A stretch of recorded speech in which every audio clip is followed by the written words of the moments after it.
এইখন বৰ্তমান চুমৰীয়া বিধানসভা সমষ্টিৰ দুৰামাৰী মালিবাৰী প্ৰাথমিক স্বাস্থ্য কেন্দ্ৰ নিৰ্মাণৰ আজি 12 বছৰ উকলি গ'ল।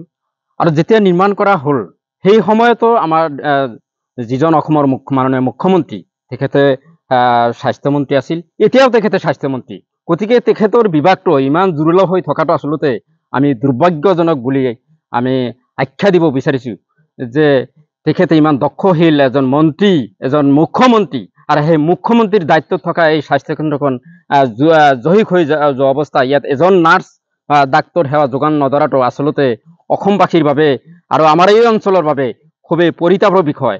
গতিকে আমি অসম চৰকাৰৰ এই স্বাস্থ্যকেন্দ্ৰখনত নাৰ্ছ সেৱা যোগান ধৰি বা ইয়াত যিখিনি ঔষধ পানীৰ ব্যৱস্থা গ্ৰহণ কৰি এটা উন্নত মানৰ চিকিৎসা সেৱাৰ যি ব্যৱস্থা গ্ৰহণ কৰাৰ কাৰণে আমি অসম চৰকাৰৰ দৃষ্টি আকৰ্ষণ কৰিব বিচাৰিছোঁ আপোনালোকৰ জৰিয়তে।